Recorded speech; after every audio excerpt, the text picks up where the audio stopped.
খুবই মনোযোগ দিয়ে কথাগুলি শুনবেন। যেই কথা বলছিলাম, আমাদের ইমানের চাইতে সাহাবায়ে কেরামের ইমান ছিল আরো মজবুত এবং কঠিন। কিন্তু আমাদের এখন যেমন সুযোগ সুবিধা আছে, আমাদের আজকে সর্বনাশ, আমার গলার চাইতে তোর গলা বেশি, একবারে মুরগার গলার মতো। থামাইতে হবে, জাতি খুব মারাত্মক। রাসেল ভাইপারের সে তো এরা মারাত্মক। রাসেল ভাইপারে তখন দেখি না, বাঙালি জাতি যদি খালি কোয়া যায় যে একটা মারলে 1000 টাকা, তো উইয়ে শেষ, উইয়ে বাংলাদেশে খুঁজে পাওয়া যাবে না। ও চিন্তা করে যে এদেশে আসলাম কে, খালি যদি ঘোষণা দেয় যে একটা মারলে 1000 টাকা, তার সারা জঙ্গলে খুঁজে পাওয়া যাবে না। ওরে খুব মারাত্মক। একসাথে ধরে বলি তো আল্লাহু আকবার। আচ্ছা, তোমার মা ওই মাইক কি সরাসরি এদিকে দেওয়া? এদিকে দিলে তো ওই সাউন্ডে যে ওইরকম কেক কেক করবো। হ্যাঁ, একটু হালকা যদি একটু ঘুরে ঘুরে দেওয়া যায়, স্টেজের দিকে সরাসরি একটা বক্স দেও, আর বাদ বাকিটা একটু হালকা হালকা একটু দূরে দূরে দিও, তাহলে সুন্দর হবে। তো বলছিলাম যে আমাদের ইমানের চাইতে সাহাবায়ে কেরামের ইমান আরো বেশি মজবুত ছিল, বিরাট বড় শক্ত মজবুত। প্রিয় মুসলমান, খুব মনোযোগ দিয়েন। এখনকার যেমন সুযোগ সুবিধা অনেক, গাড়ি হয়ে গেছে, ভালো বাড়ি হয়েছে, ফ্যান হয়েছে, এসি হয়েছে, আমরা ইচ্ছা করলেও অল্প সময় অনেক দূরে যাইতে পারি। আবার ইচ্ছা করলে আমরা সুন্দর আরামের বিছানায় থাকতে পারি। দামি দামি খাবার হয়েছে, বিভিন্ন কোয়ালিটির খাবার আমরা খাই, কিন্তু সাহাবায়ে কেরামের জীবনে এরকম ছিল না। সাহাবীদের জীবনে খুবই কষ্ট করে তারা কালেমার দাওয়াত মানুষের কাছে পৌঁছাইছেন। খন্দকের কথা বলছিলাম, জবলে সিলার সামনেই খন্দক, বিরাট বড় খাল। খালটা 3 মাইল বড় লম্বা। মদিনার প্রবেশের সময় কাফেররা মক্কা থেকে 10,000 সৈন্য নিয়ে মদিনা আক্রমণ করার জন্য আবু সুফিয়ানের নেতৃত্বে তারা রওনা হয়ে গেল। আল্লাহর নবী বোর্ডে বসলেন। এখন যে কাফেররা 10,000 সৈন্য নিয়ে মদিনা আক্রমণ করতে আসতেছে, আমরা কি করতে পারি? তখন এক একজন সাহাবী এক একজন বুদ্ধি দিতে লাগলেন, এক এক রকম। নবীজির একজন বয়োবৃদ্ধ সাহাবী ছিলেন, তার নাম হযরতে সালমান ফারসি রাদিয়াল্লাহু আনহু। তিনি বলেন, ইয়া রাসূলুল্লাহ, ইয়া হাবিবাল্লাহ, আমার বয়স অনেক। উনি 250 বছর পৃথিবীতে বেঁচে ছিলেন। আল্লাহর নবীর কাছে যখন কালেমা পড়েছেন তখন ওনার বয়স প্রায় 200 বছর হয়ে গেছে। একসাথে জোরে বলা যাবে কি সুবহানাল্লাহ? উনি যখন কালেমা পড়ছিলেন তখন ওনার বয়স প্রায় 200। কত বছর? 200। প্রায় 250 বছর পর্যন্ত প্রায় পৃথিবীতে বেঁচে ছিলেন। নবীজির ইন্তেকালের পরেও বহুদিন উনি বেঁচে ছিলেন। তো আল্লাহর নবীর কাছে বলেন, ইয়া রাসূলুল্লাহ, আমার বয়স অনেক, আমার দীর্ঘ অভিজ্ঞতা অনুযায়ী আমি একটা পরামর্শ দিই। আল্লাহ রাসূল বলেন, বলেন। বলতেছি, ইয়া রাসূলুল্লাহ, আমরা মদিনায় ঢোকার সময় জাবালে আবু সিলা পাহাড়কে পাশে রেখে মদিনার রাস্তাতে ঢোকার সময় যে 3 মাইল একটা ফাঁকা জায়গা আছে, এই ফাঁকা জায়গাটা আমরা একটা খাল খনন করি, 10 ফিট ডিপ, 10 ফিট চওড়া, বিরাট এই খাল খনন করব। আমরা খালের এই পারে থাকবো, কাফেরদেরকে খালের এই পারে দেব। ওরা সহসা খাল ডিঙ্গাইয়া এই পারে আসতে পারবে না, আর যদিও আসে তাহলে আমরা আক্রমণ করে ওদেরকে হত্যা করব। তার এই পরামর্শটা আল্লাহর নবীর কাছে বড় পছন্দ হয়ে গেল। দেখেন বড় কষ্ট কঠিন কতদিন ছিল সেই দিন। আল্লাহর নবী সাহাবায়ে কেরামকে বলেন, সাহাবীরা তোমরা আসো, খাল খনন করতে থাকো। 3 কিলোমিটার লম্বা বিরাট বড় খাল। বাংলাদেশের মাটির মতো সৌদি আরবের মাটি না, বাংলাদেশের পাথরের মতো সৌদি আরবের পাথর না, এটা বড় মজবুত মজবুত পাথর, বড় শক্ত পাথর, শুষ্ক আবহাওয়া, প্রচন্ড রোদ আর প্রচন্ড গরম। এই গরমের মধ্যে সারাদিন সাহাবীরা মাটি কাটতে লাগলেন, খাল খনন করতে লাগলেন। 3 কিলোমিটার বড় লম্বা, 3 কিলোমিটার বড় লম্বা খাল খনন করতে লাগলেন। আল্লাহ নবীজি খন্দকের একটা ছোট্ট পাহাড়ের উপরে একটা কোনায় বসে আল্লাহ নবী তদারকি করতে লাগলেন। সেই জায়গাটা এখনো আছে, মসজিদ রূপে বানায় রাখা হয়েছে। এরপরে হযরত সালমান ফারসি রাদিয়াল্লাহু আনহু বসলেন, তেনার ওই জায়গাটাও মসজিদ রূপে বানানো হয়েছে। তারপরে সে হযরত আলী রাদিয়াল্লাহু আনহু বসলেন। আলী রাদিয়াল্লাহু তাআলা আনহু যেখানে বসলেন ওইখানেও বর্তমানে মসজিদ আলী মসজিদ বানানো হয়েছে। ওইখানে ফাতেমা এবং আলী ওইখানে বসা ছিলেন। বিরাট বড় খাল। 3 দিন পার হয়েছে, আল্লাহ নবীর বাড়ি কোনো খাবার নাই, নবীজি নিজেও না খাওয়া, এমন একটা পরিবেশ হলো। আল্লাহ নবী পেটের মধ্যে পাথর বেঁধে রাখলেন যাতে কষ্ট না হয় এবং ক্ষুধাটাকে চাপা দেওয়া যায়। পেটের মধ্যে পাথর বেঁধে নবীজি আলাদা একটা কাপড় দিয়ে চাপ দিয়ে পাথরখানা বেঁধে রাখছে। পাশেই বাড়ি ছিল হযরত জাবের রাদিয়াল্লাহু আনহু, সেই বাড়িটা এখন মসজিদ বানানো হয়েছে। জাবের রাদিয়াল্লাহু তাআলা আনহুর বাড়ি হাইটে আসতে 10 মিনিট লাগে। যেখানে আল্লাহ রাসূল বসলেন, সালমান ফারসি, আলী রাদিয়াল্লাহু তাআলা আনহু, সাহাবায়ে কেরাম খাল খনন করতেছিলেন, আল্লাহ নবী তদারকি করতেছিলেন। রাসূল করিম নিজেও মাঝে মধ্যে খাল খননের কাজে নবীজি মাটি খুঁড়তেছিলেন। ওখান থেকে হাইটে আসতে 10-15 মিনিট লাগে জাবের রাদিয়াল্লাহু তাআলা আনহুর বাড়ি। তা আল্লাহ নবী খাল খনন করতেছিলেন, মাটি নিজে মাথায় করে ফেলতেছিলেন। তেমন সময় আল্লাহ রাসূলকে খুব ক্ষীণ দুর্বল দেখা যাচ্ছিল, মলিন দেখা যাচ্ছে।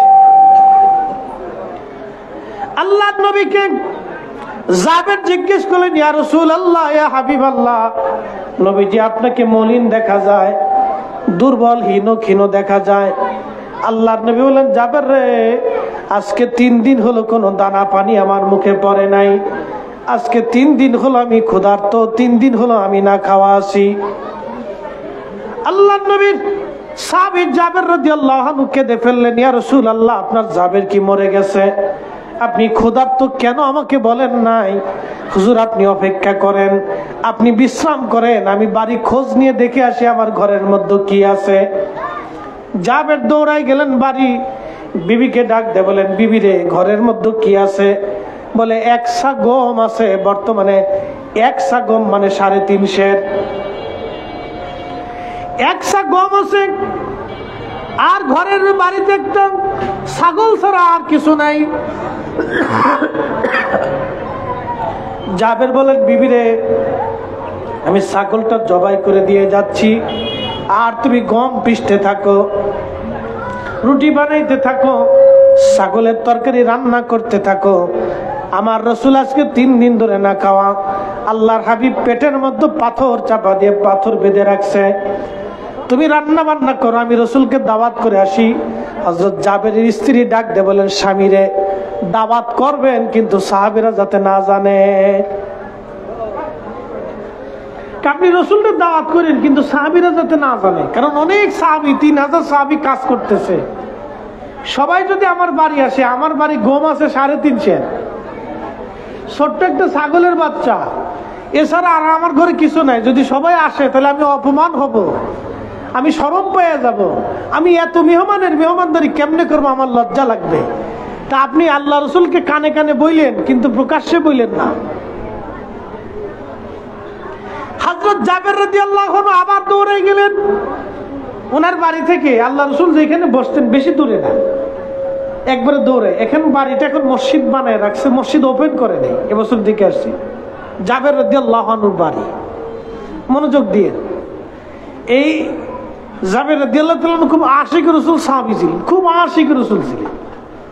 তো দৌড়ায় যায় কানে কানে বলতেছি, ইয়া রাসূলুল্লাহ, আপনার জাবেরের বাড়ি 3.5 সের গম, 1 সা গম আছে, আর একটা ছাগলের বাচ্চা আছে, আমি জবাই করে দিয়ে আসছি, আর রুটি পিষতে বলছি, রুটি বানাইতে বলছি। হুজুর, আমার বাড়িতে আপনার দাওয়াত, বেশি লোক আনা যাবে না, কয়েকজন লোক আনতে পারে সাথে।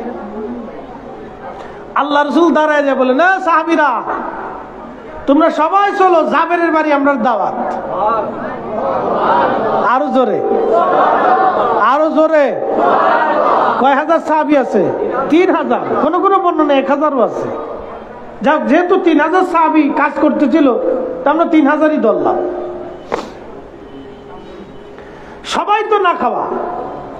আল্লাহ রাসূলের চিন্তা হলো, আমি যেরকম কাজ করতেছি, 3 দিন ধরে এখানে অবস্থান করতেছি, আমার যেমন দানা পানি নাই, তাহলে আমার সাহাবীদেরও দানা পানি নাই।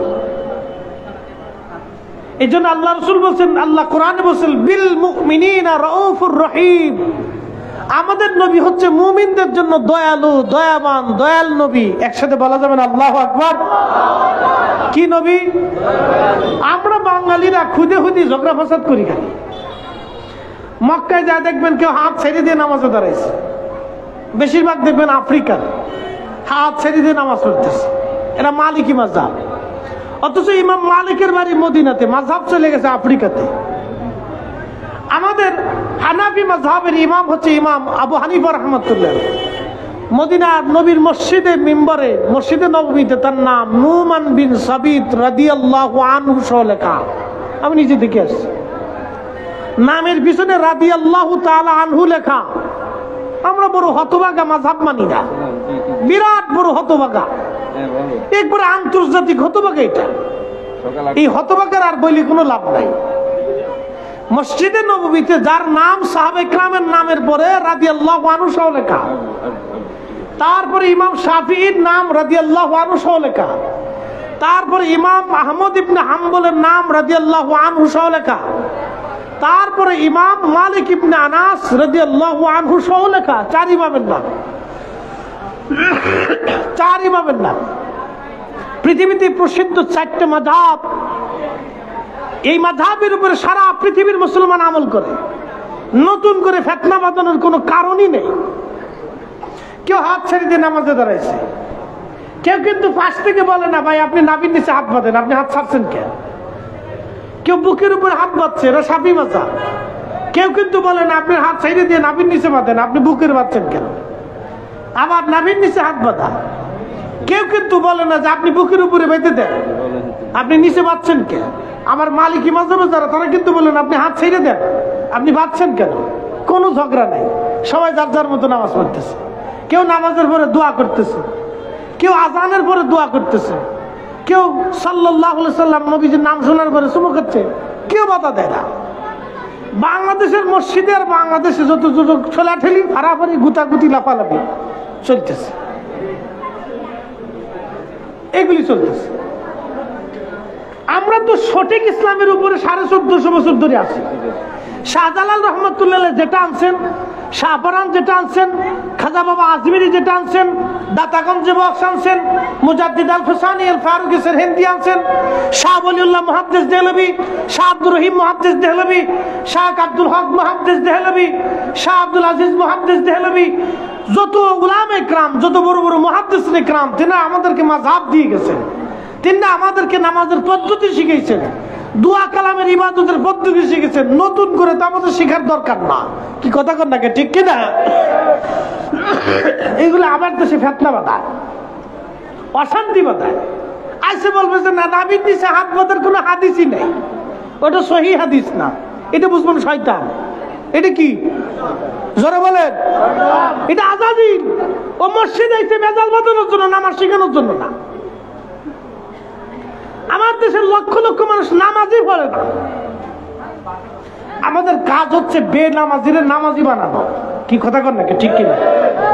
মসজিদে ঢুকাইয়া নিয়ে আসা, মসজিদে ঢুকাইয়া ভেসাদ বাঁধানো না। আমাদের কাজ হচ্ছে বেনামাজিরে নামাজের জন্য মসজিদে ঢুকাই দিয়ে আসা।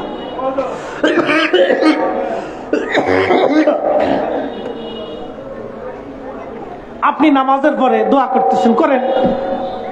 আইসে বলবে দোয়া নাই, এটা বেদাত, নতুন আবিষ্কার। কে তোমার এই ভেজাল বাঁধানোর দরকার কি? আমাদের আইম্মা ইকরাম হাদিসের আমল ছাড়া কোনো আমল করেন নাই। আমাদের আকাবির যারা ছিলেন, তারা রাসূল কারীমের সুন্নাহ ছাড়া কোনো আমল করেন নাই। তাদের মতো সুন্নাহের আমল বর্তমানে কেউ নাই। তারা অনেক বড় সুন্নতের আমলদার ছিলেন, তারা অনেক সহনশীল ছিলেন। 1 মিনিট আমার দিকে তাকান। শাহ ওলিউল্লাহ মুহাদ্দিস দেহলভী কত বড় আলেম ছিলেন, কত বড় আবেদ ছিলেন, তার জীবনের একটা ঘটনা শোনায়। উনি মক্কা থেকে হজ করে মদিনায় রওনা দেওয়ার সময় জুতা খুলে ফেলতেন। একসাথে বলবেন সুবহানাল্লাহ। না না হয় না, আরো জোরে। আপনি কি মনে করেন এই গরমে 40 ডিগ্রি সেলসিয়াস তাপমাত্রায় একজন আশিক রাসূল খালি পায়ে হেঁটে মদিনায় যাচ্ছে, তাও কি উপমহাদেশের সর্বশ্রেষ্ঠ মুহাদ্দিস, সর্বশ্রেষ্ঠ মুহাদ্দিস উপমহাদেশের। পৃথিবীতে এই উপমহাদেশে কোনো মা ওনার মতো মুহাদ্দিস আর জন্ম দিতে পারবে না। শুধু এতটুকুনি বললাম, কোন মা এই উপমহাদেশে কিয়ামতের আগে ওনার মতো মুহাদ্দিস জন্ম দিতে পারবে না। কোন মায়ের পেট থেকে আর আসবে না ওনার মতো মুহাদ্দিস। খালি পায়ে মক্কার পথ চলতেছে মদিনার দিকে, তো পায়ে ফুসকা পড়ে গেছে, রক্ত ঝরতেছে। ছাত্ররা জিজ্ঞেস করলেন, হুজুর আপনি এইভাবে চললে মারা যাবে। আপনি একটু চিন্তা করেন, আশিক রাসূল দেখেন, আমরা মিলাদে কিয়ামে দাঁড়াই গেলে অনেকের শরীরে চুলকায়। কে ভাই তোমার এত চুলকায় কে? কারণটা কি? তোমার খারাপ লাগে কে? তোমার যদি কিয়াম করতে মন না চায় তুমি চলে যাও, কোনো বাধা নেই, তোমার জোর করে কেউ করাবে না।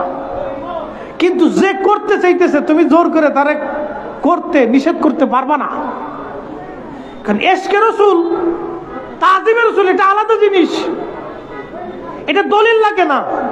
পুরা কোরআন আল্লাহ রাসূলের তাজিমের দলিল। এই কোরআনে সুমা খাইলাম, এই কোরআনে সুমা খাইছি, উপরে মলাট আছে, কভার আছে। কোরআনের সাথে লাগার কারণে কভারের দাম বেড়ে যাওয়াতে একজন মুহাদ্দিস পর্যন্ত এই কভার সুমা খায়। কি কথা কন না কে? ঠিক কিনা? একজন ইমাম এই কবরে চুমা খায়, একজন হাজী কবরে চুমা খায়, একজন পীর এই কবরে চুমা খায়, একজন তাহাজ্জুদ গুজারি কবরে চুমা খায়। কারণ কি? এই কোরআনের সাথে কবাল লেগে আছে। কোরআনের সাথে কবাল লাগার জন্য যদি কোরআনের এই কবরের ইজ্জত এত হতে পারে যে একজন বক্তা, একজন মুহাদ্দিস, একজন শাইখুল হাদিস এই কোরআনকে মাথায় নিয়ে হাঁটে, বুকে নিয়ে হাঁটে, কবর সহ হাঁটে, সে কবর খুলে ফেলায় না। কারণ কি? এই কোরআনের সাথে কবর লাগার কারণে কবরের দাম বাড়ছে। কাবা শরীফের উপরে গিলাফ চড়ানো হয়, গিলাফের কি দাম আছে বলেন তো? ওটা তো কাপড়, ওর কি দাম আছে? কিন্তু কাবার সাথে লাগার কারণে গিলাফের দাম এত বেশি যে হাজির ওই গিলাফটা শুয়ে চুমা খাওয়ার চেষ্টা করে। আল্লাহু আকবার বলবেন না? গিলাফের কি কোনো আলাদা দাম আছে বাবা? কোনো দাম নাই। গিলাফ একটা কাপড়, স্বর্ণ দিয়ে এটারে বানাইছে, কালেমা লেখছে, কোরআনের আয়াত লেখছে। এটা একটা কাপড়, রেশমের কাপড়। কিন্তু কাবা শরীফের সাথে গিলাফ লাগার কারণে, কাবার ইজ্জতের কারণে গিলাফের ইজ্জত হয়ে গেছে। তো কাবার সম্মানে যদি গিলাফের ইজ্জত হয়, কাবা শরীফে হাত দিয়ে জড়িয়ে ধরে অনেকে দোয়া করতেছে, কান্নাকাটি করতেছে। কারণ কি? কাবা একটা পাথরের ঘর, এর সম্মান এত হলো কেন? এটা বাইতুল্লাহ, আল্লাহর ঘরের কারণে, কাবার ইজ্জতের কারণে একজন মানুষ কাবা ধরে দোয়া করলে আল্লাহ তার মাফ করে দেয়। না না, একসাথে হবে না সুবহানাল্লাহ, আর একটু জোরে বলে সুবহানাল্লাহ। এই কাবার চারপাশে তাওয়াফ করলে আল্লাহ বেশি খুশি হয়, এবং এই তাওয়াফ করনেওয়ালাকে তাওয়াফ করা অবস্থায় আল্লাহ তার মাফ করে দেয়। আরো জোরে বলে সুবহানাল্লাহ। কারণ কি? খোদার ঘরকে তাওয়াফ করার কারণে মাফ হয়ে যায়। ঘরের কারণে যদি হাজির ইজ্জত বাড়ে, তো রাসূল কারীম হচ্ছেন হাবিবুল্লাহ, তিনি আল্লাহর বন্ধু, আল্লাহর বন্ধু, তিনি মাকামে মাহমুদওয়ালা, তিনি আল্লাহর পরেই যার সম্মান, তিনি আমাদের প্যারা রাসূল। তাকে তাজিম করার কারণে উম্মতের দাম বাড়ে। কি কথা কন না? ঠিক কিনা বেটি? কার দাম বাড়ে? উম্মতের দাম বাড়ে, আমাদের দাম বাড়ে, আমাদের। এই জন্য সব জায়গায় মাসলা বাতাইতে যায় না। শাহ ওলিউল্লাহ মুহাদ্দিস দেহলভী রাহমাতুল্লাহ আলাইহি বলছিলাম, পায়ের জুতা খুলে ফেলে দিচ্ছে, ও রক্ত ঝরতেছে, পাথরি রাস্তা। এখন তো গাড়িতে 450 কিলোমিটার মক্কা থেকে মদিনা, 450 কিলোমিটার গাড়িতে চলে যাইতেও 6 ঘন্টা সময় লাগে। বাংলাদেশের গাড়ি না, সৌদি আরবের গাড়ি 100 কিলোমিটার গতিতে চলে। তারপরও 6 ঘন্টা, 6.5 ঘন্টা লাগে মক্কা থেকে মদিনা পর্যন্ত। তখনকার দিনে মক্কা থেকে মদিনা পর্যন্ত পায়ে হেঁটে যেতে কত সময় লাগছে? সেই অবস্থায় শাহ ওলিউল্লাহ মুহাদ্দিস দেহলভী জুতা পরেন নাই। একসাথে বলবেন আল্লাহু আকবার। ছাত্ররা জিজ্ঞেস করলো, হুজুর আপনি অবস্থায় মারা যাবেন। শাহ ওয়ালিউল্লাহ মুহাদ্দিস দেহলভী রাহমাতুল্লাহ আলাইহি জবাব দিলেন, বেটারা তোমরা কি জানো আমি কার দরবারে যাচ্ছি? তোমরা কি বুঝো আমি কার দরবারের দিকে যাচ্ছি? আমি শাহ ওয়ালিউল্লাহ এমন একজন মহামানবের দরবারে যাচ্ছি যিনি হাবিবুল্লাহ, যিনি রাহমাতুল লিল আলামিন, যিনি সাইয়্যিদুল কাউনাইন ওয়াস সাকালাইন, যিনি মাকামে মাহমুদ আলা হাউজে কাউসার ওয়ালা, যিনি কঠিন মেহশরে আমার সুপারিশ করনেওয়ালা। একবার জোরে বলা যাবে কি মারহাবা? আমি শাহ ওয়ালিউল্লাহ ওই মহামানবের মহা ইজ্জতওয়ালা সাহেবে জান্নাত, সাহেবে মেহশর, আল্লাহর হাবিব ওনার বরগাহে যাচ্ছি। জুতা পাই দিয়ে আমি কেমনে যাই? আমি শাহ ওয়ালিউল্লাহ মরে যাব, কিন্তু জুতা পাই দিয়ে আমি আমার রসুলের বরগাহে যেতে আমি সাহস করতে পারি না। বিশ্বাস করবেন, এখন তো মসজিদে নববী বর্ধিত করা হয়েছে, হেরে অনেক বড় টাইলস করা হয়েছে, দামি দামি টাইলস, পৃথিবীর সবচেয়ে বড় দামি দামি টাইলস 2 হারামাইন শরীফাইনের নিচে লাগানো আছে। প্রচন্ড রোদে টাইলস গুলি এত উত্তপ্ত হয়, আপনি জুতা ছাড়া, স্যান্ডেল ছাড়া আপনি 1 মিনিটও হাঁটতে পারবেন না, এত গরম হয়। এত গরম হয় আপনার পায়ের নিচে ফুসকা পড়ে যাবে। আমি মদিনা শরীফে দাঁড়াইয়া, আমার সাথে বিশ্বনাথ আলিয়া মাদ্রাসার কামিল মাদ্রাসার প্রিন্সিপাল সাহেব ছিলেন, ফেন্সুগঞ্জের ভাইস প্রিন্সিপাল সাহেব ছিলেন কামিল মাদ্রাসার। আমরা মদিনাতে ঢোকার সময় হুজুরকে বললাম, হুজুর এই প্রচন্ড গরমে আমরা 1 মিনিটও খালি পায়ে হাঁটতে পারি না। কিন্তু আজ থেকে প্রায় 1350 বছর আগে ইমাম মালিক রহমাতুল্লাহ আলাইহি, যিনি এই মদিনার ইমাম ছিলেন, এই মদিনাতে ইমামতি করতেন, জান্নাতুল বাকির মধ্যে তিনি ঘুমিয়ে আছেন। 80 বছরের জীবনে কোনোদিন একটা বারের জন্য, একটা সেকেন্ডের জন্য এই মদিনায় কোনোদিন জুতা পরেন নাই। একবার জোরে বলা যাবে কি আল্লাহু আকবার? নবীর তাজিমের জন্য কি ওনারা দলিল তালাশ করছে? ওনাকে জিজ্ঞেস করা হলো, আপনি জুতা পরেন না কারণ কি? মদিনাতে, মদিনার হুদুদের মধ্যে উনি জুতা পরতেন না। মদিনার হুদুদ অনেক বড় জায়গা, একবারে উহুদ পাহাড় থেকে জাবাল আইন পর্যন্ত মদিনার হুদুদ। আর ম্যাপ সামনে পিছনে দৈর্ঘ্য প্রস্তুতি অনেক জায়গা। উনি পায়খানা প্রস্তাব আসলে মদিনার হুদুদের বাইরে চলে যাইতেন, থুতু পর্যন্ত মদিনার হুদুদের বাইরে ফেলতেন। জিজ্ঞেস করলে বলতেন, শোনো, যে জমিনের মাটির নিচে রাহমাতুল লিল আলামিন ঘুমিয়েছে, আমি ইমাম মালিক এই জমিনে কি করে জুতা পরতে পারি? না না, আরো জোরে, আরো জোরে, না আরো জোরে বলে। উনি যদি 80 বছরে এইভাবে বিনা দলিলে রসুলকে তাজিম করতে পারে, তাহলে আমাদের রসুলকে তাজিম কিয়ামের বেলায় দলিলের দরকার কি? রসুলের তাজিমের বেলায় তো দলিলের দরকার না, রসুল নিজেই দলিল। কি কথা কর না, ঠিক কিনা? এগুলি না আমাদের দেশে এক ধরনের বেহুদা ঝগড়া আমরা করি, বেহুদা অশান্তি সমাজে বাঁধাই। প্রিয় বাউকশাহরবাসী, আমি আমার মূল আলোচনার দিকে ফিরে যাই। শাহ ওয়ালিউল্লাহ মুহাদ্দিস দেহলভী কোনোদিন জুতা পরলেন না, জুতা ছাড়াই চললেন। মক্কা থেকে মদিনায় জুতাবিহীন রওনা করলেন, জুতাবিহীন থাকলেন। আল্লাহু আকবার। এই জন্য আগের যুগের মুহাদ্দিস আলেমদের বড় ঈমান ছিল, বড় ইয়াকিন ছিল, বড় ইখলাস ছিল, অনেক বড় ঈমান তাজা ছিল। যদিও আমরা যত বড় বক্তা হই না কেন, আমাদের মধ্যে ওই ধরনের ইয়াকিন ঈমান আমাদের ভিতরে নাই। আল্লাহর নবী ডাক দিয়ে বলে, সাহাবীরা তোমরা চলো, জাবেরের বাড়ি আমাদের সবার দাওয়াত। হযরত জাবের রাদিয়াল্লাহু আনহু কে নবীজি বললেন, তুমি তাড়াতাড়ি যাও, বাড়ি যাইয়া তোমার স্ত্রীকে বলবা রুটি যেন বানায় শেষ না করে, আর তরকারি রান্না করার পরে যেন সে ওই যে কি বলে চুলা থেকে যেন তরকারি নামায় না আনে। আমি রসুল আসবো, আমি আজকে নিজ হাতে সবাইকে মেহমানদারি করব। একবার জোরে বলা যাবে কি মারহাবা? জাবের রাদিয়াল্লাহু আনহু দৌড়ে আসছে। তো জাবের রাদিয়াল্লাহু আনহু আসার পর স্ত্রীকে বলতেছে, দাঁড়াও, উনুন থেকে চুলা থেকে গোশতের হাড়ি নামাইবা না, আল্লাহ রাসূল নিষেধ করছে। আর যে রুটি বানাচ্ছ ওইখান থেকে উনুন থেকে চুলা থেকে রুটির ইয়ে নামাইও না, তুমি রুটি বানাও না, আল্লাহ রাসূল আসতেছে, রাসূল করিম আসার পরে রুটি বানাবে, সাহাবায়ে কেরাম মেহমানদারি করবে। তো কিছুক্ষণ পরে আল্লাহর নবী আসলেন, পিছে পিছে হাজার হাজার সাহাবী উপস্থিত। জাবের রাদিয়াল্লাহু তাআলার স্ত্রী জাবের রাদিয়াল্লাহুকে ডাক দিয়ে বলতেছে, স্বামী এদিকে আসেন।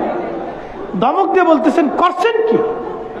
আপনারা না বললাম যে আল্লাহ রাসূলকে কানে কানে দাওয়াত দিবেন, এত মানুষ দাওয়াত দিচ্ছেন, আমার লজ্জার ভিতরে ফেলে দিলেন 350 মাত্র জব, একটা ছাগলের বাচ্চা, আমি এত মানুষের মেহমানদারি কেমনে করব? আর আমার বাড়ি থেকে তারা না খেয়ে চলে যাবে, এটা লজ্জা শরমের কথা। একসাথে বলবেন না আল্লাহু আকবার, আরো জোরে। তাহলে মহিলা সাহাবীদের ঈমান কত মজবুত ছিল দেখেন তো। আমরা দেশের বেডিও বেডি, আর তখনকার দেশের মহিলাও মহিলা। আমরা দেশের মহিলার খালি আলকাতরা শুনুম আনুর লাগে পাগল। কি কথা কর না কেন? কে কত আলকাতরা শুনু মার্কেটে যায় কিনতে পারে, কে কত দামি শাড়ি কিনতে পারে, কে কত দামি বিছানা আসবাবপত্র কিনতে পারে, খালি এই চিন্তা। পাল্লা পাল্লি জরিনার মা কোনটা কিনছে, করে করিনার মা আর 12টাও কিনবে, এই পাল্লা পাল্লি। কিন্তু নামাজ নিয়ে পাল্লা পাল্লি নাই, পর্দা নিয়ে পাল্লা পাল্লি নাই, জিকির আজকার নিয়ে পাল্লা পাল্লি নাই, ছেলে মেয়েরে নামাজি পরহেজগার মুত্তাকি বানানোর জন্য পাল্লা পাল্লি নাই। কই তোর দাদার কাছে আম চুরি করে নিয়ে গে, এই আমরা দেশের মহিলা।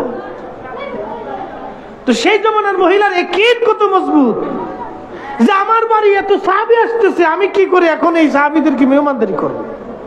আমি লজ্জা পেয়ে গেলাম, সর্বনাশ হয়ে গেল। হযরত জাবের বললেন, বিবি আমার, তুমি যেইভাবে আমার শিখিয়ে দিয়েছিলে আমি তো আল্লাহ রাসূলকে কানে কানে সেইভাবে বলছিলাম, কিন্তু আল্লাহ রাসূল সবাইকে দাওয়াত করে ফেলছে, নিয়ে আসছে, আমি কি করব? আমার তো কোনো দোষ নাই।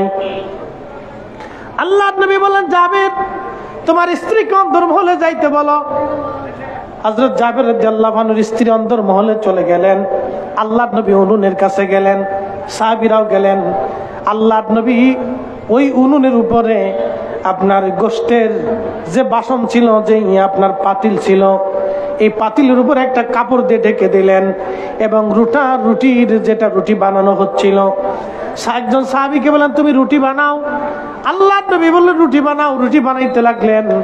রুটি বানায়া আল্লাহর নবী কাপড়ের নিচে দিয়ে ঢেকে ধরে আল্লাহর নবী কাপড়ের নিচ থেকে রুটি বের করতে লাগলেন। কোন কোন বর্ণনা আসছে 3টে রুটি বের করলেন।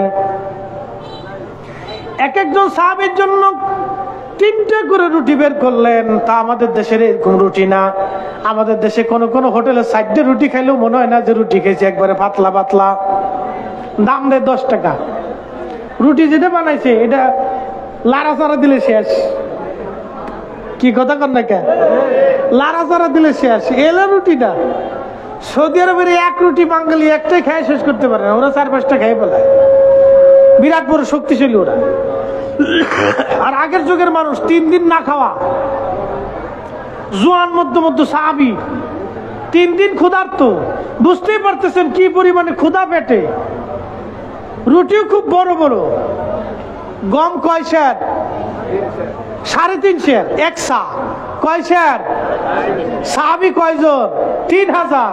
একসাথে বলবেন না আল্লাহু আকবার। না না হয় না, আরো জোরে, আরো জোরে। আমরা সেই নবীর উম্মত, সুদ খাওয়ার লাইগে বাড়াবাড়ি করি। কি কথা কর না কেন? ঘুষের তরিকে এমন ভাবে ধরছে, বাপরে বাপ, সেটা ছাড়া আর কিছু বুঝি না। মাল ছাড়েন কাজ হয়ে যাবে, কেটে দেন কাজ হয়ে যাবে, মামু দেন কাজ হবে। খুব মনোযোগ দিয়ে আল্লাহর নবী 3টে করে রুটি বের করতে লাগলেন। সাহাবীদেরকে বলেন, সাহাবীরা খাবারের উপর থেকে কখনোই ঢাকনা উঠাইবে না, কাপড় উঠাইবে না।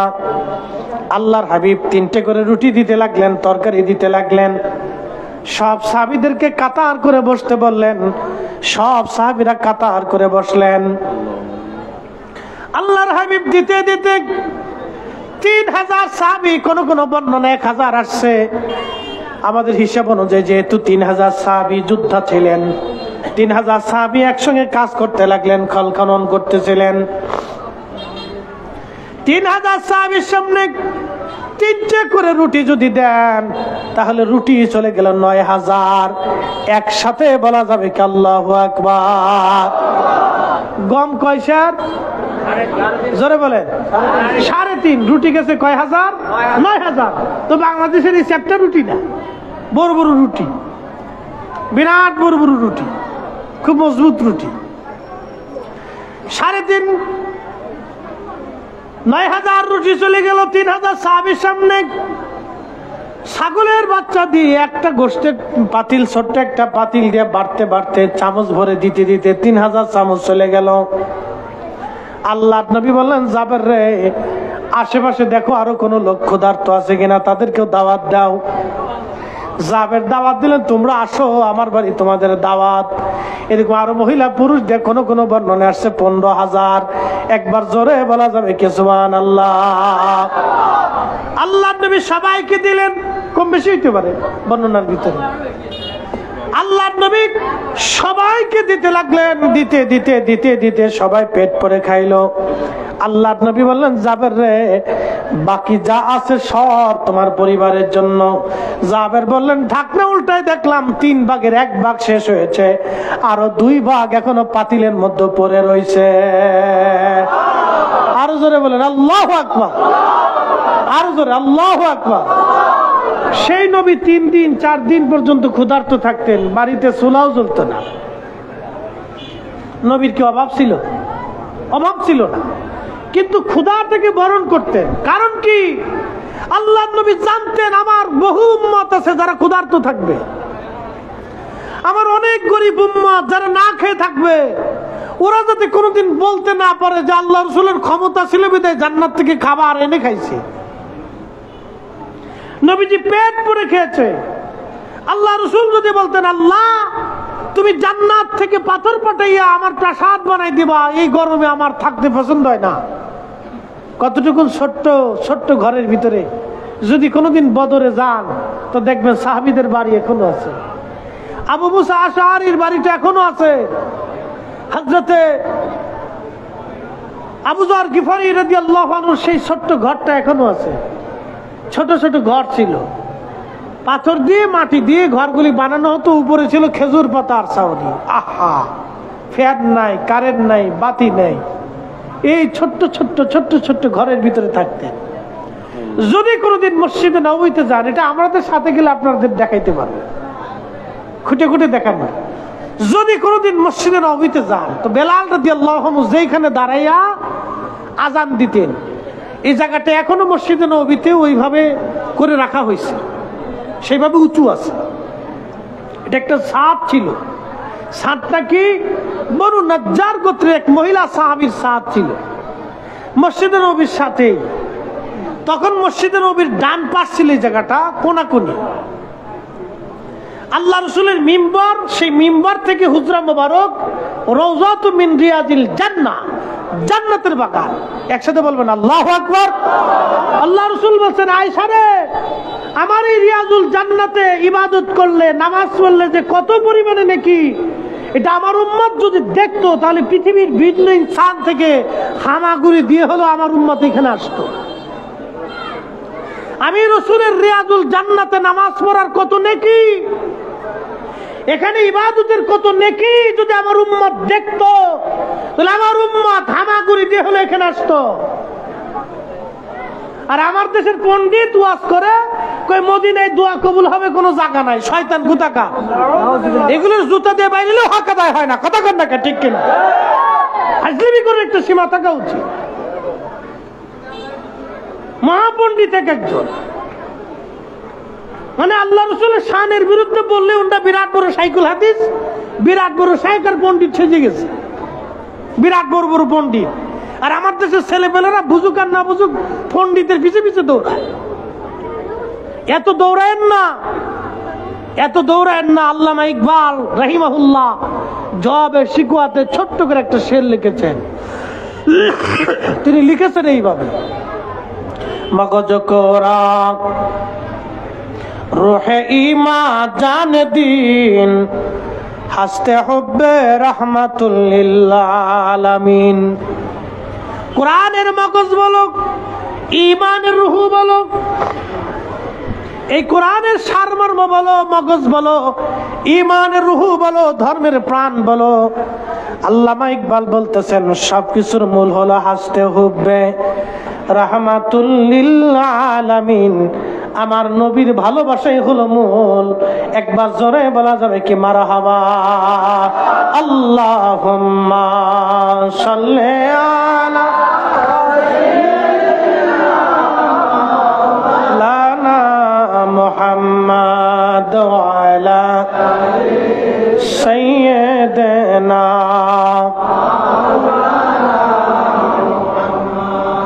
আল্লাহুম্মা সাল্লি আলা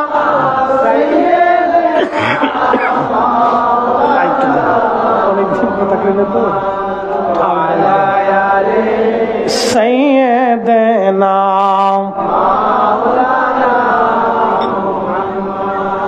কত যে নাম শুনিলাম, এই চোখে দেখলাম না। এ সুর যদি শুনে থাকো, একবার খাবে আসো না।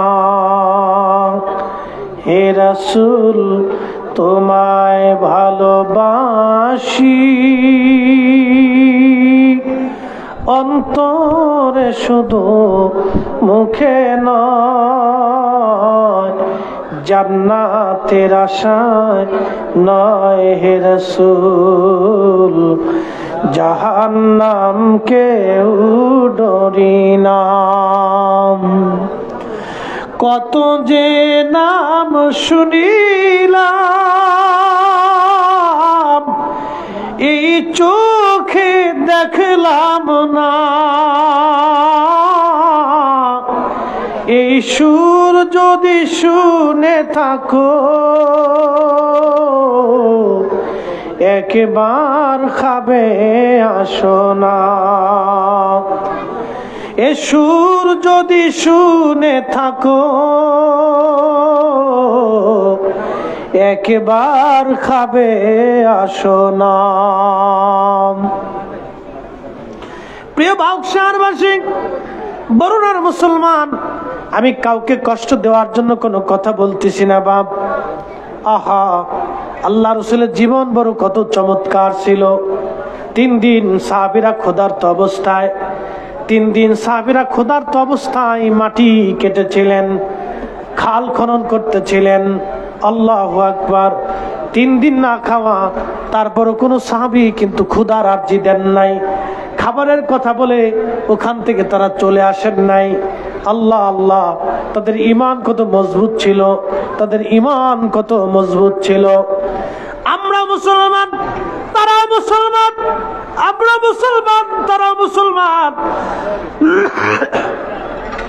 সালমান ফার্সি বয়োবৃদ্ধ সাহাবী, তিনি চলে গেলেন, খাল খনন করতে লাগলেন। হঠাৎ করে একটা পাথরের আঘাত পড়ল। ওনার যে শাবল ছিল, এই শাবল দিয়ে উনি আঘাত করার সঙ্গে সঙ্গে একটা বিকট শব্দ হলো। একটা পাথর বিরাট বড় লম্বা, 10 ফিট লম্বা, 10 ফিট চওড়া, 10 ফিট ডিপ, বিরাট বড় পাথর। আবার বলি 10 ফিট লম্বা, 10 ফিট চওড়া, 10 ফিট ডিপ, সাদা ধবধবে একটা পাথর। পাথরটা একবারে সাদা ধবধবে, ধবধবে একটা সাদা পাথর। সালমান ফার্সি শাবল দিয়ে আঘাত করলেন, শাবলটা কোন বর্ণনে আসছে শাবলটা ভেঙে গেল। অর্থাৎ লোহার শাবলটা পাথরের আঘাতে ভেঙে গেল। লোহা ভেঙে গেল পাথর আঘাতে, তাহলে পাথর কত শক্ত হবে। সালমান ফার্সি এসে বলেন, ইয়া রাসূলুল্লাহ, এত বড় পাথর পড়েছে, একবারে বিরাট বড় পাথর, 10 ফিট চওড়া, 10 ফিট লম্বা, 10 ফিট গভীর। এই পাথর যদি সরাইতে না পারি, তাহলে কাফেররা এই পাথরের উপর দিয়ে ঘোড়া দাবড়ায় আবার নিজেরা পায়ে হেঁটে এসে আক্রমণ করবে। হুজুর, এত বড় পাথর সরানোর মতো ক্ষমতা আমাদের নাই।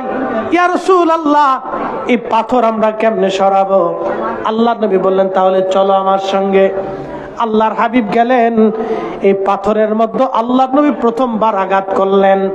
প্রথমবার আঘাত করার পরে একটা বিকট আওয়াজ হলো। বিকট আওয়াজের সঙ্গে সঙ্গে আগুনের ফুলকি গুলি বের হয়ে আসলো। আল্লাহ নবী তখন বললেন, সাহাবীরা রে, তোমাদের জন্য একটা সুসংবাদ, পারস্য সাম্রাজ্য আমাদের দখলে আসবে। একবার জোরে বলে সুবহানাল্লাহ। কোন সাম্রাজ্য? পার্সিয়ান। পারস্য সাম্রাজ্য আমাদের দখলে আসবে। আমার দিকে তাকান, পার্সিয়ান সাম্রাজ্য ৩৫০০ বছরের একটা সাম্রাজ্য। ৩৫০০ বছর, ১-২ বছর না, ৩৫০০ বছর। পার্সিয়ান বর্তমান যে ইরান, এই ইরানের মূল এটা ছিল পার্সিয়ান সাম্রাজ্যের মূল। বিরাট শক্তিশালী একটা সাম্রাজ্য ছিল।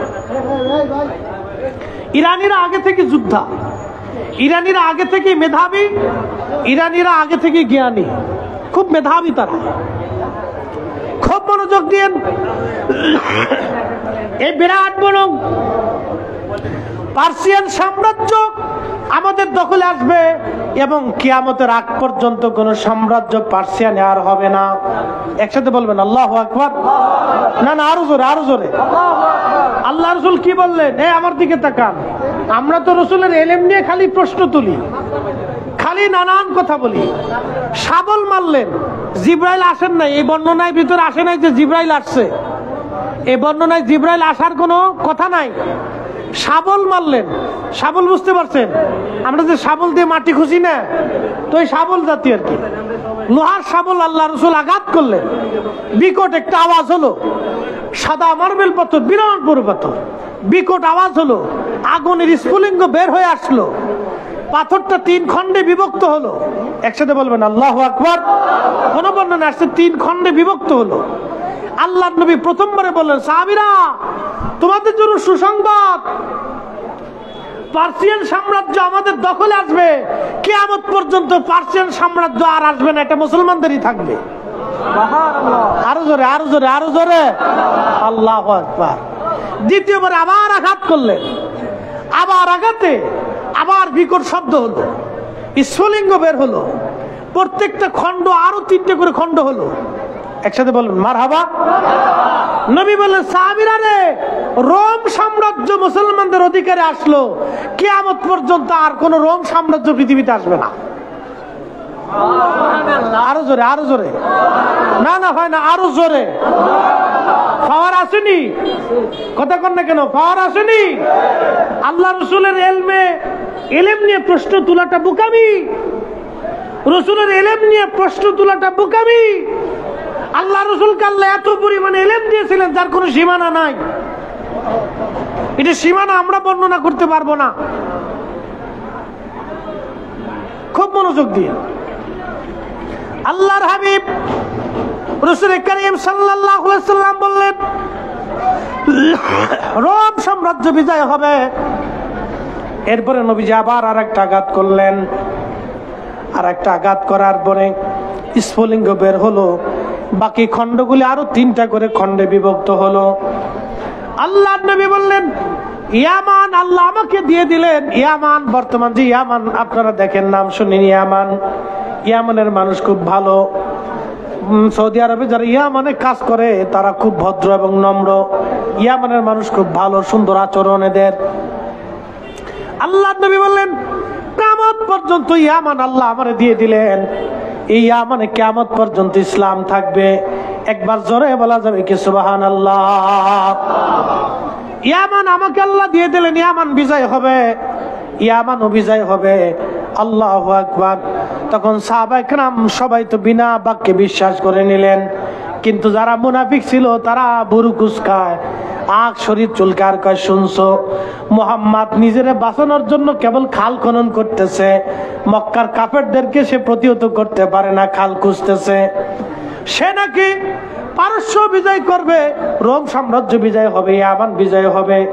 দেখছো মুহাম্মদও পাগল, মুহাম্মাদের সাথীরাও পাগল। সেদিন তারা বিশ্বাস করতে পারে নাই। কিন্তু ঠিকই হযরত ওমরের জামানায় রোম সাম্রাজ্য বিজয় হয়েছে। খালিদ বিন ওয়ালিদ রাদিয়াল্লাহু আনহু বিজয় হয়েছেন। খালিদ বিন ওয়ালিদের নাম ছিল সাইফুল্লাহ। কি নাম ছিল? এই আমার দিকে তাকান, এই সাইফুল্লাহর ব্যাখ্যা দিতেছি, জোরে বলেন কি নাম? সাইফুল্লাহ শব্দের অর্থ কি? আল্লাহর তরবারি। কার তরবারি? আল্লাহর তরবারি কোনোদিন পরাজিত হতে পারে? এই জন্য উনি জীবনে কোনো যুদ্ধে পরাজিত আর নাই। জোরে জোরে না, আরো জোরে। ইন্তেকালের আগে উনি কাঁদতেছে, কেঁদে কেঁদে বলতেছে আমি জীবনে এত যুদ্ধ করছি, খালিদ বিন ওয়ালিদের মতো ফিল্ড মার্শাল। ফিল্ড মার্শাল বুঝেন? বুঝাইতেছি, সেনাবাহিনীর ফিল্ড মার্শাল সর্বোচ্চ পদ, ফিল্ড মার্শাল অর্থাৎ যুদ্ধক্ষেত্রে যারা বিরাট মার্গদর্শিতা রাখে, সেনাবাহিনীতে তাদেরকে ফিল্ড মার্শাল বলা হয়। যুদ্ধক্ষেত্রে যারা অনেক বিজয় করে এবং বিরাট মেধার ভূমিকা পালন করে, এই সমস্ত অফিসারদেরকে ফিল্ড মার্শাল বলে। ফিল্ড মার্শাল সবাই হয় না, খুব অল্প। তো পৃথিবীতে খালিদ বিন ওয়ালিদের মতো ফিল্ড মার্শাল কোন মা কিয়ামতের আগে আর জন্ম দিতে পারবে না। কোন যুদ্ধে তিনি হারেন নাই। একসাথে বলবেন আল্লাহু আকবার। নাম কি? সাইফুল্লাহ। জোরে বলেন নাম কি? উপাধি কি? সাইফুল্লাহ। কে দিয়েছে? আল্লাহ নবী দিয়েছে। সুবহানাল্লাহ কোন? জোরে বলেন। এই ঘোষণাটা সর্বপ্রথম কার জবান দিয়ে আসছে? আল্লাহ রাসূলের জবান দিয়ে। নবী বলছেন সাইফুল্লাহ, খালিদ বিন ওয়ালিদ আমার সাইফুল্লাহ, আল্লাহর তরবারি। জীবনে কোনো যুদ্ধে হারেন নাই। ইন্তেকালের আগে উনি কাঁদতেছে, বলতেছে আমি প্রত্যেকটা যুদ্ধে শাহাদাতের তামান্না নিয়ে যুদ্ধ করতাম। কাফেরদের ভিড়ের ভিতরে তলোয়ার চালাইতাম, দুই হাত দিয়ে তলোয়ার চালাইতো না উনি, এক হাত দিয়ে তলোয়ার চালাইতো না, দু হাত দিয়ে চালাইতো। একসাথে বলবেন আল্লাহু আকবার। ওনার ডান হাতে যেমন জোর, বাম হাতে একই রকম জোর ছিল। দুই হাত দিয়ে তলোয়ার চালাইতো, উনি এক হাতে যুদ্ধ করতেন না। ওনার যুদ্ধ ছিল দুই হাতে, দুই হাত দিয়ে যুদ্ধ করতেন। উনি বললেন যে আমার ইন্তেকালের আগে, বর্ণনাকারী বলতেছেন খালিদ বিন ওয়ালিদ কাঁদতেছে যে আমার শরীরের এমন কোন জায়গা নাই যেখানে ক্ষত না আছে, হয় তলোয়ারের আঘাত, না হয় তীরের আঘাত, নাই বর্ষার আঘাত, নাই ছুরির আঘাত। আমার শরীরের প্রত্যেকটা অংশে ক্ষত আছে। আমি শাহাদাতের তামান্না নিয়ে যুদ্ধ করতাম। আমার সঙ্গী কতরা শহীদ হয়ে গেল, কিন্তু আল্লাহ আমার শহীদ বানাইল না। কারণ কি জানেন? উনি সাইফুল্লাহ ছিলেন, আল্লাহর তরবারি ছিলেন। আল্লাহর তরবারি কারো তরবারিতে মরতে পারে না। এই কি কথা কর না, ঠিক কিনা? জোরে বলেন আল্লাহু আকবার। আল্লাহর তরবারি কারো তরবারিতে মরতে পারে না। রাসূল তার জবান দিয়ে তাকে উপাধি দিয়েছেন সাইফুল্লাহ। নবীর জবানের এত বরকত, জীবনের শেষ সময় পর্যন্ত তিনি এই সাইফুল্লাহ যুদ্ধের ময়দানে কোনোদিন হারেন নাই, মরেন নাই। আপনি আমি রাসূলের কথা নিয়ে, কাজ নিয়ে, জীবনী নিয়ে আমরা অনেক সময় বিতর্ক করি, ঠিক না। আল্লাহ রাসূলের শান নিয়ে কোনোদিন বিতর্ক করবেন না। উনি সব শানের ঊর্ধ্বে, আল্লাহর পরেই তার ইজ্জত। ওনার ইজ্জতের উপরে সৃষ্টিতে কারো ইজ্জত নাই, স্রষ্টার পরেই ওনার দাম। ওনার ইজ্জতের উপরে সৃষ্টিতে কোনো ইজ্জত নাই। উনি যা বলতেন আল্লাহ তাহা করতেন, উনি যা চাইতেন আল্লাহ তাহা দিতেন। আল্লাহর সাথে ওনার একটা ওয়াদা আছে, কিয়ামতের ময়দানে একটা গুনাহগার উম্মত রাইখা নবী জান্নাতে যাবে না। আরো জোরে জোরে পড়েন, জোরে জোরে জোরে একসাথে বলেন আল্লাহু আকবার। এই নবীর গোলামির দরকার আছে কিনা? নাই। এই গোলামির প্রয়োজন আছে। অধিক পরিমাণে দুরূদ ও সালাম, সুন্নতের আমলের উপরে নিজেকে পাবন্দি করবে। অধিক পরিমাণে দুরূদ ও সালাম, সুন্নতের আমলের প্রতি নিজেকে ঝুঁকাই দিবে, ঝুঁকাই দিবে। আল্লাহর হাবিবের সুন্নতের দিকে নিজেকে ঝুঁকাই দিবে, ঝুঁকাই দিবেন। আপনি যেই পীরের মুরিদ হন, যে পীরের মুরিদ হন, নবীর সুন্নতের দিকে নিজেকে ঝুঁকাই দিবেন, ঝুঁকাই দিবেন। মুহাব্বতের দিকে নিজেকে রুজু করে দিবেন। আর যারা রাসূলের শানের বিরুদ্ধে বলে তাদের থেকে 100 গজ দূরে থাকবেন। আগুন থেকে যেইভাবে দূরে থাকেন ওখান থেকে তত দূরে থাকবেন। আল্লাহ রাসূলের শানের বিরুদ্ধে কেউ যদি বলে তো তার থেকে এত দূরে থাকবেন। তাকে সাহায্য করা, টাকা দেওয়া, বন্ধুত্ব করা, সম্পর্ক করা, মুহাব্বত করা থেকে দূরে থাকবেন, আগুন থেকে যেইভাবে দূরে থাকেন। এটা ভয়ঙ্কর। রাসেল ভাইবার সাথে ভয়ঙ্কর। এটা ও সবল মালে শেষ করে দিবে। ও নিজেও বুঝে না, ওর জাতিও বুঝে না, ও নিজেও বুঝে না যে নিজে ধ্বংস হয়ে গেছে, নিজেও বুঝে না। নিজেও বুঝে না যে সে নিজে ধ্বংস হয়ে গেছে, এটা বুঝে না, সে বুঝে না।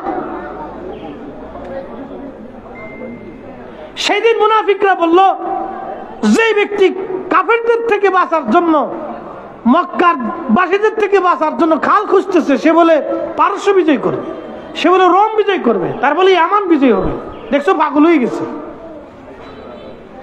কিন্তু সেই দিন সাহাবে کرام যারা খাল খুঁজতেছিলেন, তারা দৃঢ় বাক্যে, একবার বিনা বাক্যে, বিনা দলিল রাসূলের কথাগুলি একীভ করে কালবের মধ্যে নিয়ে সেদিন খাল খনন করে তারা সেদিন জীবন বাজি রেখে জিহাদ করেছিল।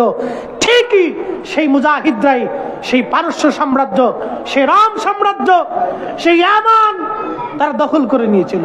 একসাথে বলা যাবে আল্লাহু আকবার।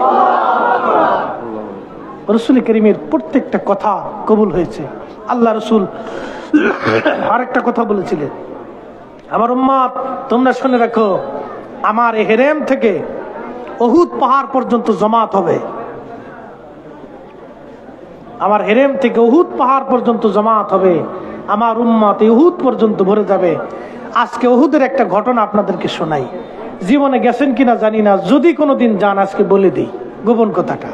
রাতে যাবেন উহুদ পাহাড়ে, যেখানে রাসূল করিম সাল্লাল্লাহু আল্লাহু আকবার, আমি কিভাবে বলবো, কোরআন আমার সামনে, আমি নিজে গেছি রাত্রিবেলা, এশার নামাজ পড়েছি ওইখানে, আমরা কয়েকজন ছিলাম, তার ভিতরে কয়েকজন আলেম ছিল। এই রাত্রিবেলা গেছি, আল্লাহর হাবিব যেখানে, যেই পাহাড়ে উহুদের যেই অংশে আহত অবস্থায় ফেরেশতার এবং সাহাবায়ে কেরাম নিয়ে রাসূলকে বিশ্রামে রাখছিলেন, রাত্রিবেলা গেলে সেখান থেকে বেহেশতের ঘেরান আসে। আমি নিজে শুনেছি, আল্লাহু আকবার, আল্লাহি বিল্লাহি তাল্লাহি, এই কোরআন শরীফ আমার হাতে বাবা, আমি পৃথিবীতে এত সুঘ্রাণ কোনো আতরে, কোনো সুঘ্রাণে পাইনি। ওইখানে যাই এশার নামাজ পড়লাম, ছোট্ট একটু জায়গা, আহা, চোখের পানি আর ধরে রাখতে পারতেছিলাম না, বাতাসের মাধ্যমে সুঘ্রাণ আসতেছিল। শেষে উঠে যে একটা সিমেন্ট দিয়ে এখন আটকাই দিয়েছি, একটু ফাঁকা রাখছে, যা কোনো রকম ধরে নাক ভিতরে ঢুকাই দিয়ে দেখলাম এত ঘ্রাণ আসতেছে, এত সুঘ্রাণ আসতেছে।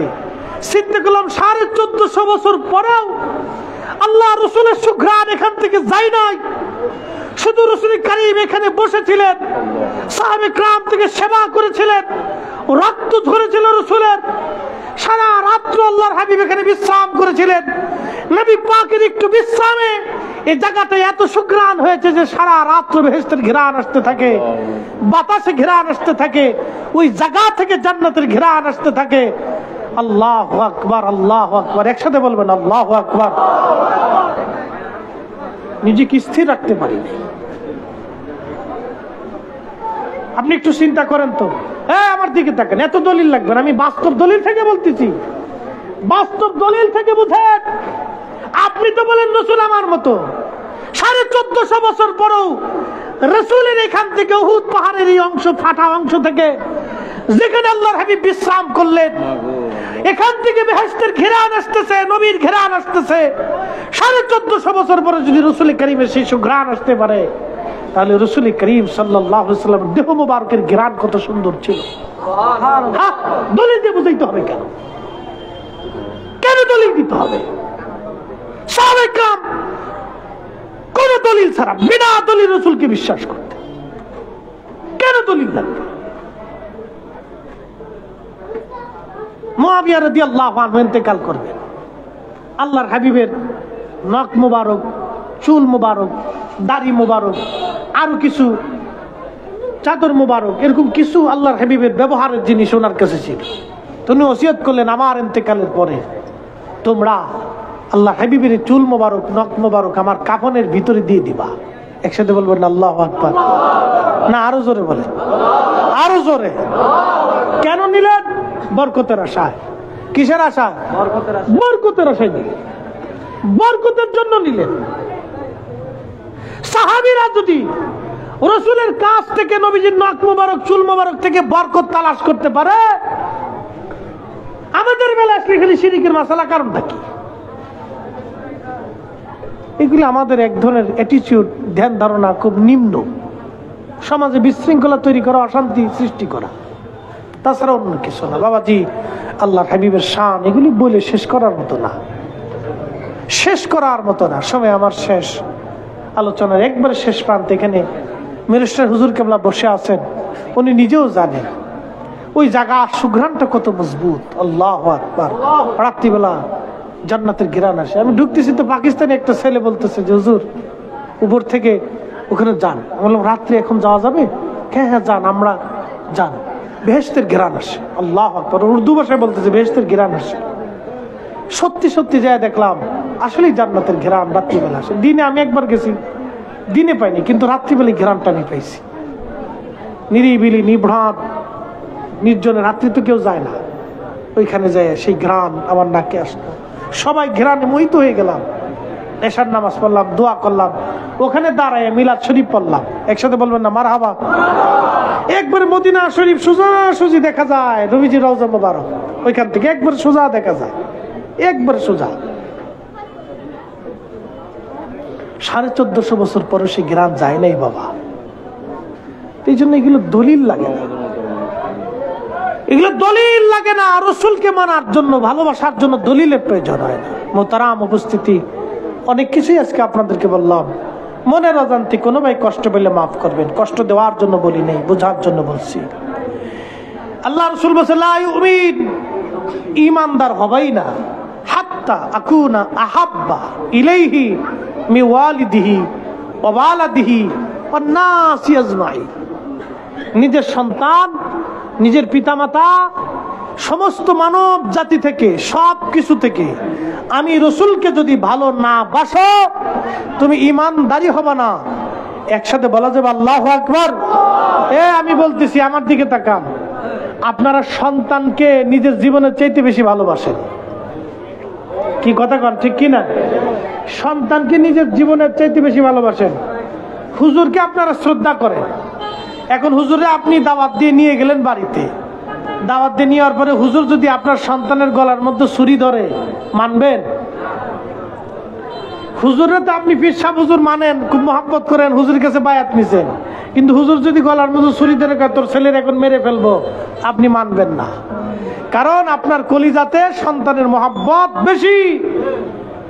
আল্লাহ রসুল বলছেন তুমি ঈমানদারি হবে না, তুমি তোমার কলিজার ভিতর থেকে সন্তানকে যেরকম ভালোবাসো তার চাইতে বেশি পরিমাণে আমি নবীকে ভালোবাসবা। এই জন্য আমরা সুন্নিরা রাসূল কারীমের শান একটু ছোট করে কেউ বললে আমাদের কলিজার ভিতর আগুন জ্বলে যায়। কি কথা কন দেখা? কলিজার ভিতর কি ধরে?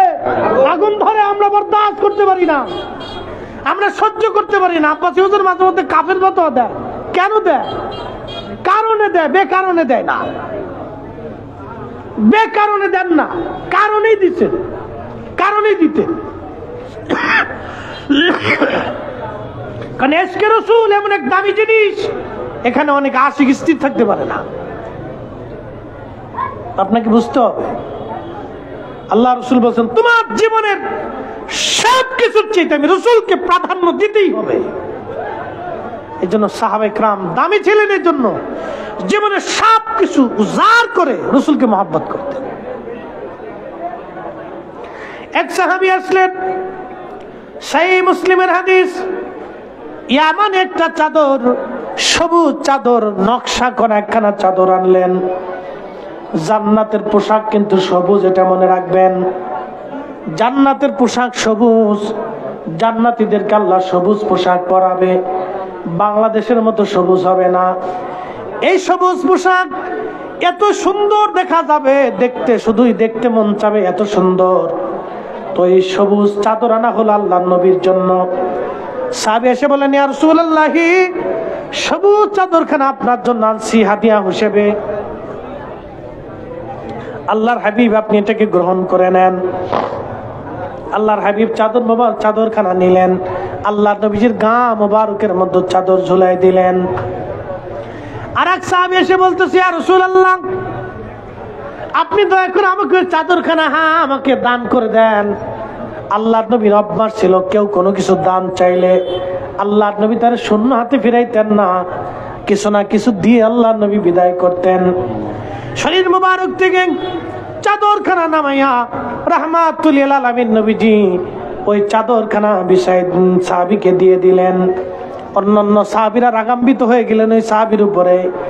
সাহাবীরা তাকে টেনে নিয়ে বলতেছ, আল্লাহর বান্দা তুমি কি জানো না আল্লাহর নবীর চাদরের খুব প্রয়োজন? তুমি কেন দান চাইলা? তুমি জানো যে রাসূলের কাছে চাইলে নবী দিয়ে দিবেন, তুমি কেন চাদরখানা নিলা? আল্লাহর নবীর কষ্ট কেন দিলা তুমি? এইভাবে সব সাহাবী তার বকাঝকা করতেছে, রাগারাগি করতেছে। সব সাহাবী তার রাগ করে, তুমি জানো না নবীর চাদরের খুব দরকার? তুমি এটাও জানো চাইলে নবী দিয়ে দেবে, তুমি কেন চাইলা? নবীকে কেন কষ্ট দিলা? সাহাবী ডরে কেঁদে ফেলছে, হায় আমি করলাম কি? সাহাবী আল্লাহ রাসূলের কাছে যায় কাঁদতেছে। নবীজি বললেন, কাঁদো কেন? বলি, ইয়া রাসূলুল্লাহ, ইয়া হাবিবাল্লাহ, আমাকে মাফ করে দেন। বলে, মাফ চাও কেন? বলে, হুজুর আপনার চাদর আমি দান নিয়ে নিয়েছি, ভিক্ষা নিয়েছি। হুজুর আপনাকে কষ্ট দেওয়ার জন্য চাদরখানা নেই নাই, আমার নিজের প্রয়োজনের জন্য আমি চাদরখানা নেই নাই। ইয়া রাসূলুল্লাহ, আমি চাদরখানা নিয়েছি একটা কারণে, কারণটা হলো আমার নিজের জীবনের বড় তামান্না, এই চাদরখানা দিয়ে আমি আমার কাফনের কাপড় বানাবো। একবার জোরে বলা যাবে কি মারহাবা? কিসের কাপড়? কাফনের কাপড় বানাবে কে? সাহাবী। আমাদের ইমানের চাইতে সাহাবীদের ইমান কি দুর্বল না মজবুত? আমাদের ইয়াকিনের চাইতে সাহাবীদের ইমান কি দুর্বল না মজবুত? একবার উহুদ পাহাড়ের মতো মজবুত ছিল। উহুদ পাহাড়ের মতো। এই উহুদ পাহাড় রাসূলকে আশ্রয় দেওয়ার কারণে, শুধু ভালোবাসার কারণে। নবী বললেন, উহুদ আমাকে ভালোবাসে, আমি উহুদকে ভালোবাসি। জোরে জোরে জোরে। আলা বাবিন মিন আবওয়াবিল জান্নাহ, এই উহুদ জান্নাতের পাহাড়, ও আমার সাথে জান্নাতে যাবে। একসাথে বলেন আল্লাহু আকবার। রাসূল ভালোবাসার দাম কত? হুজুর আইলে কিন্তু মাইক মুখ খেয়ে যাবে যা। এটা যে মাইক, এ মাইকে হুজুর ওয়াজ করতে না।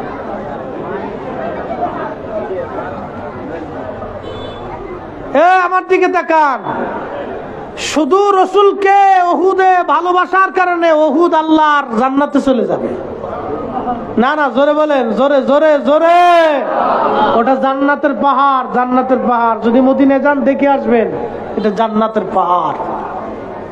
উহুদ জান্নাতের পাহাড়। শুধু আল্লাহ রাসূলকে মহব্বত করার কারণে উহুদ জান্নাতে চলে যাবে। অতএব মহব্বতের দামটাকে ছোট করে দেখার সুযোগ নাই, এটাকে কোনো মতেই দেখার সুযোগ নাই। এই জন্য অনেকেই আল্লাহর হাবিবের নাম মুবারক নিয়ে চুমা খায়। খায় কি খায় না? চোখে চুমা খায়। অনেকেই পছন্দ করে না। আপনার পছন্দ অপছন্দ দিয়ে আমাদের কিছু যায় আসে না। এটা আল্লাহ রাসূলের মহব্বতে দেওয়া হয়। কি কথা কন নাকি? ঠিক কিনা? ইমাম জৈনুদ্দিন শামী ফতোয়া শামীর কিতাবুস সালাতের বাবুল আযানের ভিতরে তিনি মাসালা লিখছেন। এটা রাসূলের মহব্বতে দেওয়া হয়। আপনার পছন্দ হলে কি, ছাতা না হলে কি, আপনার পছন্দ অপছন্দ দিয়ে রাসূলের মহব্বত চলে না। কি কথা কন নাকি? ঠিক কিনা? রাসূলের মহব্বতে। এগুলি মাসালা নিয়ে আমাদের দেশে অনেক ঝগড়া করে, অনেকে বেহুদা ঝগড়া করে। মক্কা মদিনাতে যায় দেখেন কোনো ঝগড়া নাই, যার যার মতো শেষে করতেছে। ওরে তোর কপালে কষ্ট আছে, তা বুঝতে চাই।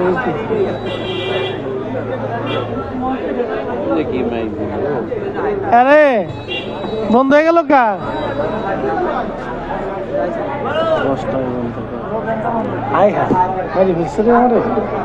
অনেকদিন ওয়াজ করি না, আজকে ওয়াজে বসে এমনি ঠান্ডা কাশি লাগছে, কয়েকদিন জ্বরে ছিলাম।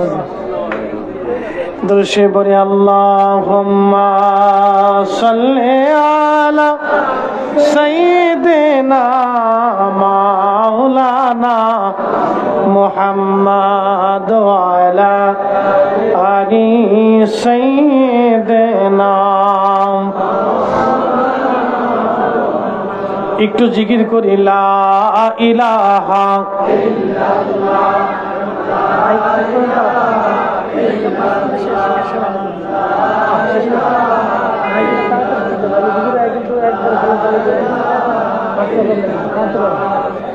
লা ইলাহা জোরে লা ইলাহা লা ইলাহা ইল্লাল্লাহু মুহাম্মাদুর রাসূলুল্লাহ সাল্লাল্লাহু আলাইহি ওয়াসাল্লাম। আমি আর কথা বাড়াবো না, এশা রক্ত হয়ে গেছে। আমার কথা যদি বুঝে থাকেন, আল্লাহ আমাদের প্রত্যেকের আমল করার তৌফিক দিক, বলে না আমিন। তাহলে দুনিয়াতে আসছে, আবার চলে যাব। দুইটা জিনিস নিয়ে যেতে হবে, এক নম্বরে ইমান, দুই নম্বরে আমল। এক নম্বর ইমান, দুই নম্বরে আমল। আল্লাযী খালাকাল মাউত ওয়াল হায়াত, আল্লাহ হায়াত এবং মউত দুটাকে সৃষ্টি করছেন লিয়াবলুয়াকুম, পরীক্ষা করার জন্য। আইয়ুকুম আহসানু আমালা, কে ভালো কাজ করবে, কে ভালো আমল করবে, আল্লাহ সেটা দেখবে। আপনি কোন দল, আওয়ামী লীগ, বিএনপি, জামাত, জাতীয় পার্টি, অমুক পার্টি, তমুক পার্টি, এগুলো আল্লাহ দেখতো না। আল্লাহ দেখবে আহসানু আমালা। কোন ভিড়ের মুরিদ, আল্লাহকে দেখতো না। আল্লাহ দেখবে আহসানু আমালা, কে ভালো আমল করছে, আল্লাহ এটা দেখবে। অতএব ভালো আমল আপনারা করবেন, ভালো কাজ আপনারা করবেন। এমন জীবন করিয়ে গঠন, হাসিবে তুমি কাঁদিবে ভুবনে। যুবক, আপনাকে বলতেছি, হাফ প্যান্ট পরে রাস্তা দিয়ে হাঁটেন, কোনো লাভ নাই। কি কথা কন না কে? নতুন ফ্যাশন বের হয়েছে, ও সকালবেলা হাফ প্যান্ট পরে রাস্তা দিয়ে হাঁটে আর বিরাট ফায়ার করতে থাকে, বিরাট শিবতে থাকে। আধা ঘন্টা লাগে তার বিরাজ করতে আর মুছতে, আর পরিষ্কার হইতে আধা ঘন্টা চলে যায়। রাস্তা দিয়ে হাফ প্যান্ট পরে সকালবেলা হাঁটার বিরাজ করে। ও ভাবে যে আমি বিরাট বড় লাট সাহেব, ওসি সাহেব, ডিসি সাহেব হয়ে গেছি, বিরাট কিছু হয়ে গেছি সমাজের। এগুলি দিয়ে শোনেন, মানুষের প্রশংসা পাওয়া যায় না, দোয়া পাওয়া যায় না। আপনি দোয়া কখন পাবেন? আপনার গ্রামে দেখেন গরিব মানুষ কি আছে, দরিদ্র কি আছে, যে টাকার অভাবে চিকিৎসা হতে পারে না, আপনি তারে নিয়ে একটু ভালো চিকিৎসা করায় দেন। যে ভালো খাইতে পারেন, এরকম বহুত মুরব্বী আছে, তার ঘরে একটু ভালো গোপনে কিছু খাবার দিয়ে আসেন, তারে নিয়ে একটা ভালো হোটেলে খাবার খাওয়ান, নিজের বাড়িতে এনে রান্না করে খাওয়ান। ও মুরব্বী সারা জীবনের জন্য আপনার জন্য দোয়া করবে। এগুলি ভালো কাজ, এগুলি করেন, এগুলি করেন। হাফ প্যান্ট পরে রাস্তাতে ঘুরলে আপনার হবে কি? মরার পরে মানুষ তুতে ফেলবে, ধরে এটা বিয়াদবা ছিল। বহু বিয়াদব উশৃঙ্খল কবরে চলে গেছে, সাথে কবরের পাশে কেউ যায় না। বহুত নেতা, এমপি, মন্ত্রী, MP, minister, OC, DC, SP কবরে চলে গেছে, কবরের পাশে আজ কেউ যায় না। কি কথা কন না কা? কিন্তু আল্লাহর ওলি ঘুমাই রয়েছেন, উনার মাজারের পাশে মসজিদ হয়েছে, মাদ্রাসা হয়েছে। কি কথা কন না কা?